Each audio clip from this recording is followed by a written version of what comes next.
Have you ever wondered if the wisdom of, ancient thinkers could actually give you a shortcut for navigating today's really complex world?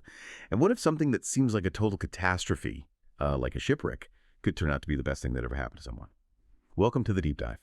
Today, we're heading to ancient Greece, but maybe not like tourists. This isn't really about the beautiful ruins, not just that. Our mission is more like a philosophical journey. We want to dig into these timeless ideas, resilience, humility, moral clarity, things that honestly still echo today. And these aren't just dusty old concepts. They feel like practical, really relevant lessons for how we live right now. Our guide for this is Ryan Holiday's book, Echoes of Greece, A Stoic's Journey. We're going to try and unpack some of the most, profound bits of wisdom from it. We want to get beyond the surface, Understand how these ancient ideas can actually shape your experience today. So, what can you expect? Well, we'll explore figures like Zeno, the founder of Stoicism, Socrates, always asking questions, even the Spartans, and interestingly, some powerful goddesses too. They all offer these surprising insights. We'll look at how challenges can genuinely become opportunities and how all this can help you live with maybe a bit more purpose. So let's dive in. Okay, so let's start with this idea of a purposeful journey. Holiday talks about his travel in Greece, and he frames it not really for the food or the views, though I'm sure they were nice. Instead, he's actively on this quest for history, for philosophy, right, where Stoicism began. He's even teaching these lessons to his kids as they go. What's the real difference between that kind of travel and, a typical vacation? Yeah, that's a great starting point. And what's really fascinating is that contrast, isn't it, between, let's call it escapist travel and philosophical travel. I mean, let's be honest, a lot of us travel to get away from something, right? Our routines, stress, and maybe even just ourselves for a bit. It's often about distraction.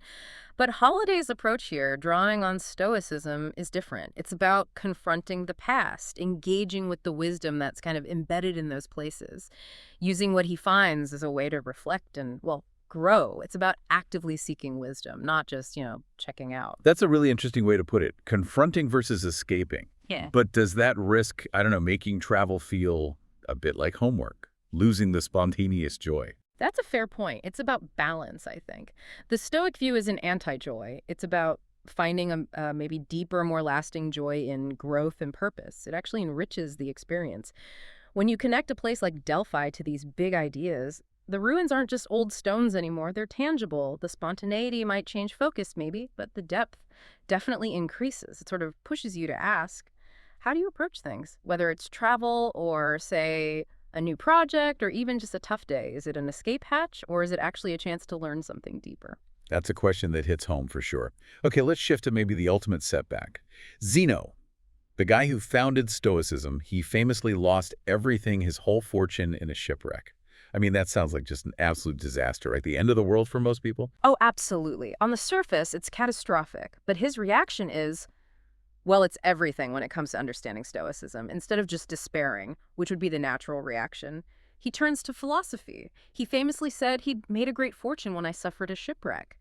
And that's not just being clever with words, it really gets to a core Stoic idea. Adversity, if you meet it with resilience, with a different perspective, it can genuinely transform into opportunity. Maybe it wasn't just an opportunity, but like a forced redirection, pushing him towards what he was meant to do. A forced redirection. I like that. It challenges you to think maybe our biggest wins come disguised as our worst losses sometimes.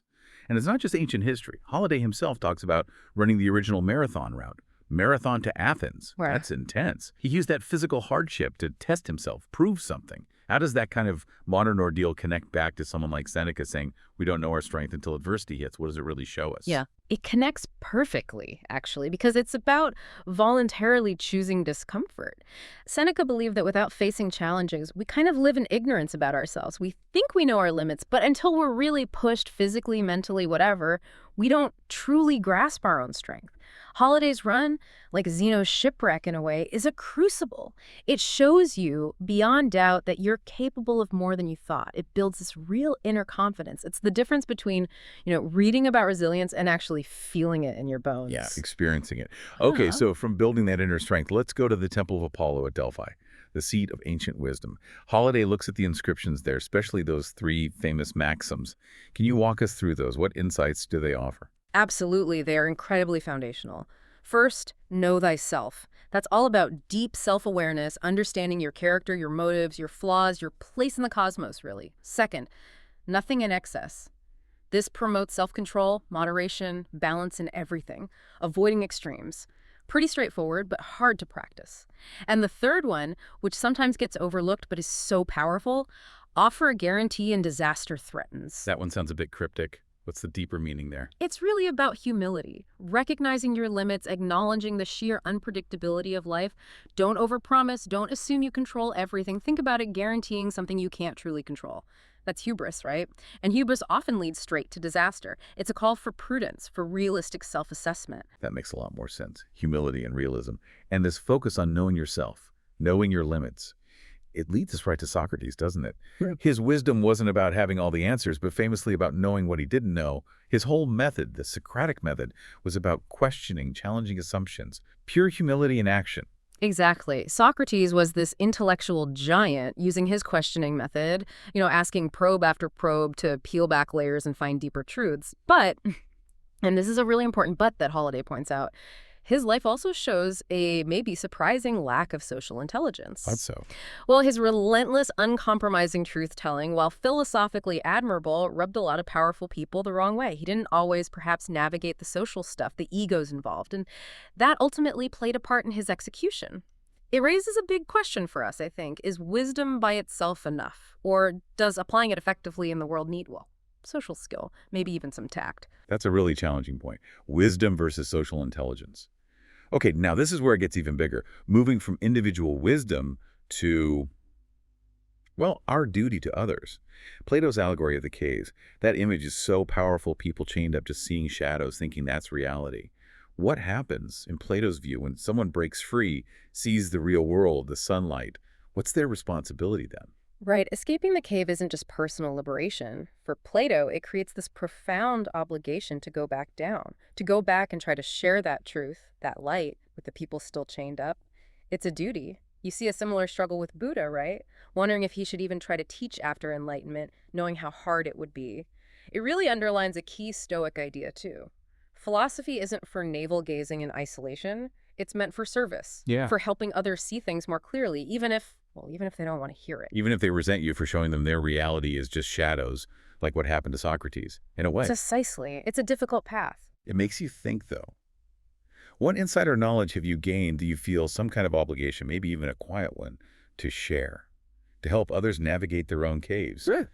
Okay, moving from these intellectual duties now to something very different. Physical discipline. The Spartans. Their lifestyle seems incredibly harsh to us. Stripped down comforts, famously awful food. Sounds almost brutal.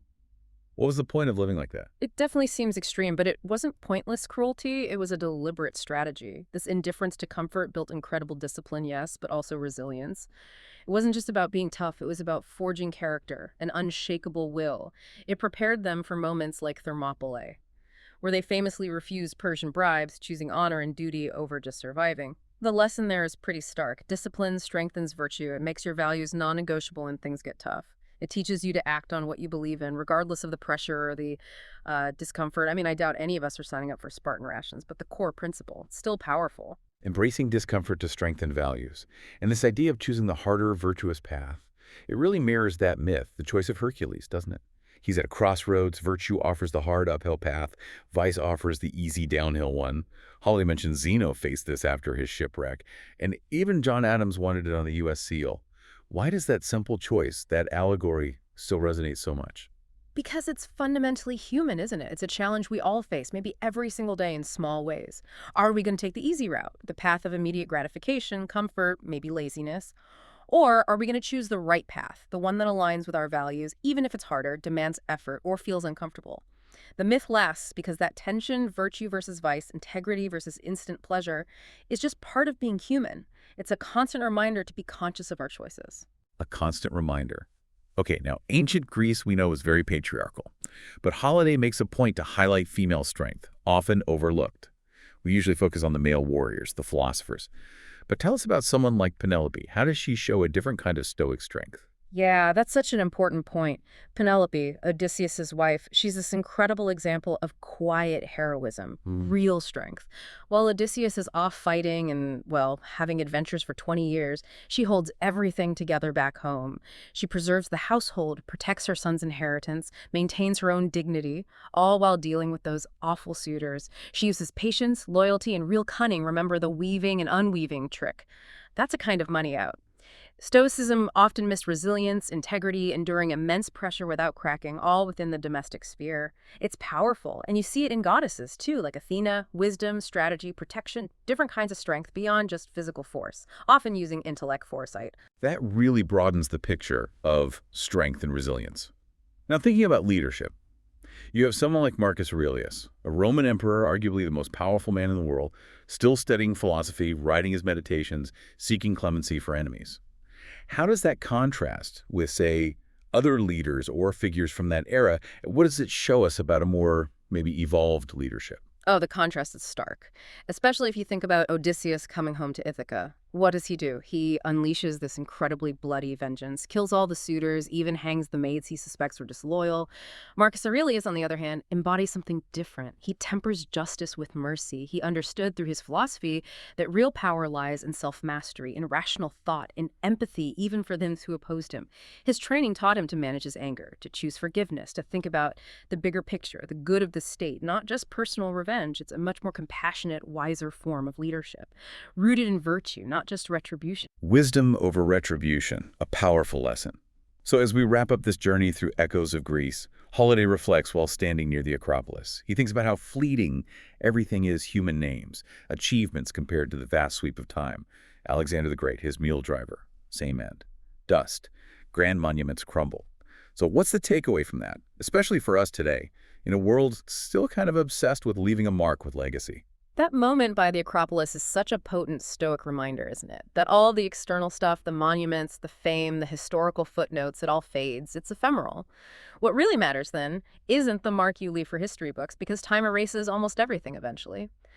What matters is how you live right now, the kindness you show moment to moment, the integrity you maintain in your actions today, the presence you bring, the virtue you actually live out. Legacy, in that grand sense, is fleeting, but your character, lived authentically each day.